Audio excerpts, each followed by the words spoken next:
الرحمن الرحیم۔ ہمارے اس وطن میں جہاں پر ہم رہتے ہیں، غیر مسلم بھائیوں کے ساتھ برادران وطن سے ہمارے تعلقات، ان سے ہماری دوستی، ان سے ہمارا حسن اخلاق اور حسن سلوک، جن بنیادوں پر ہمیں ان سے قریب ہونا اور انہیں اپنے سے اور مذہب اسلام سے قریب کرنا ہے، اس سلسلے میں بنیادی بات ہمیں یہ ذہن میں رکھنی چاہیے کہ اللہ رب العزت ارشاد فرماتے ہیں، یا ایھا الناس انا خلقناکم من ذکر وانثی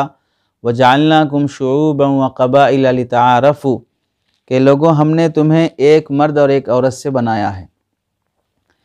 اور اس میں مرد اور عورت سے بنانے میں مسلمان بھی داخل ہیں، برادران وطن غیر مسلم بھائی بھی داخل ہیں، سب ایک انسان کے ایک باپ کی اولاد ہیں۔ اللہ کے نبی نے کئی موقعوں سے فرمایا کلکم من آدم و آدم من تراب،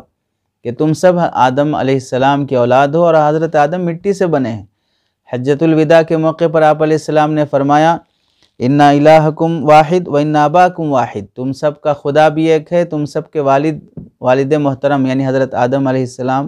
سب ایک ہی باپ کی اولاد ہیں۔ تو ہمارے برادران وطن غیر مسلم بھائیوں سے ہمارا رشتہ بھائی بھائی ہونے کا، ایک باپ کی اولاد ہونے کی وجہ سے، ایک باپ کی اولاد ہونے کی وجہ سے ہمیں ان سے ایک طرح کی اخوت حاصل ہے، چاہے وہ کسی بھی ملک کے ہوں، کسی بھی خاندان کے ہوں، گورے ہوں، کالے ہوں، کسی بھی قبیلے سے، خاندان سے تعلق رکھتے ہوں، بہرحال وہ ایک باپ کی اولاد ہونے کی وجہ سے ایک رشتہ ہمارا ان سے قائم ہے۔ دوسری اہم بات یہ ہے کہ اللہ رب العزت نے انسان کو عزت بخشی ہے، وَلَقَدْ كَرَّمْنَا بَنِي آدم، ہم نے انسان کو عزت اور شرافت بخشی ہے۔ اس بنی آدم میں صرف مسلمان داخل نہیں ہے، ہر مذہب کا آدمی اس میں داخل ہے کہ اللہ تعالیٰ نے انسان کو عزت اور شرافت بخشی ہے۔ تو پھر جب اللہ تعالیٰ نے انسانوں کو، جانوروں پر، کائنات کی ہر چیز پر عزت اور شرافت بخشی ہے، تو ہمارا غیر مسلم بھائی جو ہمارے پڑوس میں رہتا ہو وہ بھی احترام اور عزت کے لائق ہے۔ تو ایک تو بنیادی تصور یہ کہ وہ ہمارا انسانی بھائی ہے، دوسرا یہ کہ اللہ نے انسان کو عزت اور شرافت بخشی ہے، اور ان دو بنیادی باتوں کی وجہ سے ہم اپنے غیر مسلم بھائیوں کے ساتھ احترام سے، اکرام سے، عزت سے پیش آنا چاہیے۔ ایک انسان ہونے کا جو سلوک ان کے ساتھ رہنا چاہیے، گھناؤنی حرکتیں، نامناسب جملے، نامناسب الفاظ جو توڑ پیدا کرنے والے ہوں، نفرت پر جن کی بنیاد ہو، ایسی بات ہم اپنے غیر مسلم بھائیوں سے نہ کرنی چاہیے، نہ یہ اپنے دلوں میں ہونی چاہیے۔ اب اس پر کیا بات مرتب ہوتی ہے؟ جب ہم انہیں انسان سمجھیں اور انسان کو اللہ نے عزت بخشی ہے، اس عزت کا ہم لحاظ رکھیں اور اسے ہم اپنا انسانی بھائی سمجھیں، تو پہلا مسئلہ یہ پیدا ہوتا ہے کہ اللہ نے جب انسان کو عزت بخشی ہے، اسے کرامت اور شرافت بخشی ہے، جانور سے تو بہتر ہے اور لاکھ درجے بہتر ہے، نس کے دائرے میں داخل ہے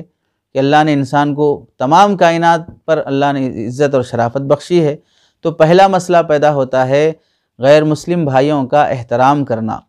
ان کے منصب کا، ان کے عہدے کا لحاظ کرتے ہوئے انہیں وہ خطاب دینا، وہ اکرام سے پیش آنا، وہ عزت سے پیش آنا، ان کی توہین نہیں کرنا جس سے چھیڑ چھاڑ کا ماحول پیدا ہو، جھگڑے کا ماحول پیدا ہو۔ اللہ کے نبی علیہ السلام کے زمانے میں آپ علیہ السلام بھی غیر مسلموں کا احترام فرماتے تھے، ان کے عہدے کا لحاظ رکھ کر انہیں خطاب فرماتے تھے۔ چنانچہ روایات میں ہے کہ آپ علیہ السلام روم کے بادشاہ ہرقل کو جب خط لکھا تو اسے لقب دیا عظیم الروم، ایران کے بادشاہ کو خط لکھا کسریٰ کو تو اسے کہا عظیم الفارس، حبشہ کے بادشاہ نجاشی کو جب خط لکھا تو اسے کہا عظیم الحبش، عظیم مانے عظمت والا، عزت احترام والا۔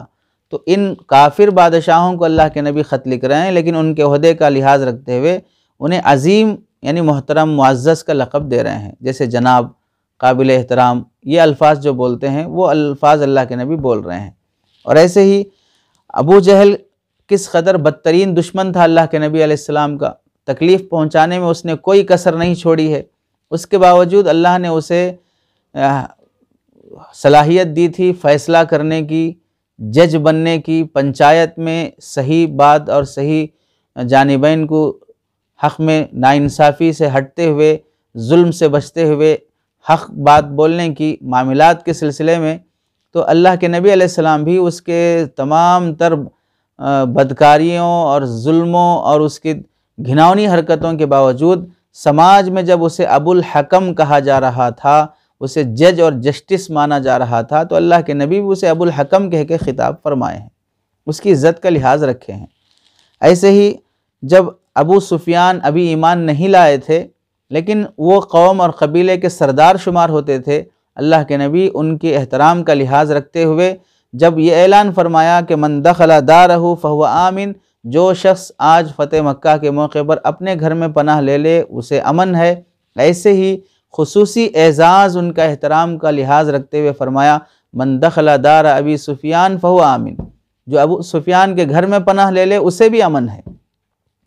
اس میں ابو سفیان کا نام لے کر ان کے گھر کا اور ان کے مقام کا احترام اور لحاظ رکھتے ہوئے ان کو وہ مقام دینا کہ جو شخص کعبے میں پہنچ گیا اسے امن ہے، جو شخص اپنے گھر میں بیٹھ گیا وہ امن میں ہے، جو ابو سفیان کے گھر میں بھی آ گیا اسے بھی امن ہے، ایک امتیازی شان انہیں عطا کی گئی۔ ایسے ہی اللہ کے نبی علیہ السلام ہجرت کے موقع پر کعبۃ اللہ میں نماز پڑھنا چاہ رہے تھے، اور اس موقع پر کعبے کی کنجی قبیلہ بنو شیبہ کے ایک شخص حضرت عثمان بن طلحہ شیبی رضی اللہ تعالیٰ عنہ کے پاس تھی، جو ابھی مسلمان نہیں ہوئے تھے، کافر تھے۔ ان سے آپ علیہ السلام نے نماز پڑھنے کی درخواست کی تو انہوں نے صاف انکار کر دیا، جھڑکا، توہین تحقیر کا معاملہ آپ علیہ السلام سے پیش کیا۔ لیکن اللہ کے نبی علیہ السلام نے یہ فرمایا کہ ایک دن وہ بھی آئے گا کہ جس دن یہ چابی میرے ہاتھ میں ہوگی، میں جس کو چاہے دے سکتا ہوں، اور وہ دن آیا فتح مکہ کے موقع پر کہ چابی آپ علیہ السلام کے ہاتھ میں ہے اور عثمان بن طلحہ شیبی خالی ہاتھ کھڑے ہیں۔ حضرت علی رضی اللہ تعالیٰ عنہ اور دوسرے صحابہ مطالبہ کر رہے ہیں، یا رسول اللہ پانی پلانے کا جو شرف ہمارے خاندان کو ملا ہے جسے سقایا بولتے ہیں، اور یہ چابی کا جو شرف ہے کعبے کی کلید برداری کا، حجابہ جسے بولتے ہیں، یہ بھی ہمیں مل جائے تو عزت کے اور یعنی سونے پہ سہاگا چار چاند لگ جائیں گے۔ اللہ کے نبی علیہ السلام نے اپنے خاندان کے افراد کو دینے کے بجائے عثمان بن طلحہ شیبی کو بلایا، جبکہ اس حالت میں وہ کفر کی حالت میں تھے۔ انہوں نے آپ علیہ السلام کو 2 رکعت نماز پڑھنے تک کی اجازت نہیں دی تھی ہجرت کے موقع پر، پھر بھی آپ علیہ السلام نے اس زمانے میں کعبے کی چابی جس کے پاس ہوتی ہے اس کا ایک احترام، ایک مقام، ایک عزت ہوتی ہے، ان کے عزت کا لحاظ رکھتے ہوئے چابی صرف ان کے حوالے نہیں کی، بلکہ یہ فرمایا کہ قیامت تک یہ چابی تمہارے خاندان میں چلے گی، تم سے اگر کوئی چھینے گا تو وقت کا ظالم ہی ہو سکتا ہے۔ یہ اعزاز اللہ کے نبی علیہ السلام نے کس قدر انہیں دیا ہے، جبکہ وہ کافر ہیں، کفر کی حالت میں ہیں، تو ان کا احترام ان کے مقام اور عہدے کے لحاظ سے، صرف زندگی میں ہی احترام نہیں، دنیا سے جانے کے بعد بھی انسان ہونے کے لحاظ سے ان کا احترام کرنا۔ چنانچہ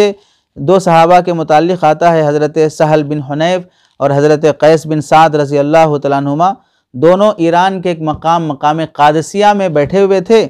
اچانک ان کے سامنے سے ایک جنازہ گزرا تو دونوں اٹھ کے کھڑے ہو گئے۔ تو بعض حضرات نے کہا کہ مسلمانوں کا جنازہ نہیں ہے، یہ تو یہودیوں کا اور فلاں غیر مسلموں کا جنازہ ہے۔ تو پھر یہ کہنے لگے کہ ہم اللہ کے نبی علیہ السلام کے سامنے موجود تھے، آپ کے سامنے سے جب جنازہ گزرا تو آپ کھڑے ہو گئے، تو ہم نے یہی کہا کہ یا رسول اللہ یہ مسلمان کا جنازہ نہیں ہے، تو آپ علیہ السلام نے فرمایا الیست نفسا، انسان کا تو جنازہ ہے، تو انسان کا احترام کرنا چاہیے۔ تو اس اپنے عمل سے اللہ کے نبی علیہ السلام نے زندوں کا بھی احترام کرنا، مردوں کا بھی احترام کرنا، مسلمان کا بھی احترام کرنا، غیر مسلم بھائیوں کا بھی احترام کرنا، ان کے عہدے اور مقام کا لحاظ رکھتے ہوئے انہیں اچھے القاب سے اور اچھی زبان سے ان سے بات کرنا، یہ آپ علیہ السلام کی تعلیمات میں سے ہے۔ تو ہم جس کے پڑوس میں رہتے ہیں، جس آفس میں کام کرتے ہیں، یا جس سے ہمارا واسطہ پڑا ہے، اس کا ایک مقام ہے، سماج میں اس کی ایک پوزیشن ہے، تو ہماری ذمہ داری بنتی ہے کہ ہم غیر مسلموں کو عزت سے پیش آئیں، احترام سے پیش آئیں، اپنے اخلاق سے انہیں اپنے سے قریب کرنے کی کوشش کریں، جو عہدہ سماج میں انہیں دیا گیا ہے اس عہدے کا لحاظ رکھتے ہوئے اس سے پیش آئیں۔ یہ ہرگز تصور نہ ہو کہ یہ ان کا ٹھکانہ جہنم ہے اور یہ اللہ کے نافرمان ہیں، اس وجہ سے یہ کسی بھی طرح کے احترام کے قابل نہیں ہے، ایسی بات نہیں ہے۔ جو احترام شریعت انہیں دے رہی ہے اس احترام کے ہم مکلف ہیں، تو غیر مسلم بھائیوں کے ساتھ شریعت کے دائرے میں رہتے ہوئے عزت اور احترام سے پیش آنا چاہیے۔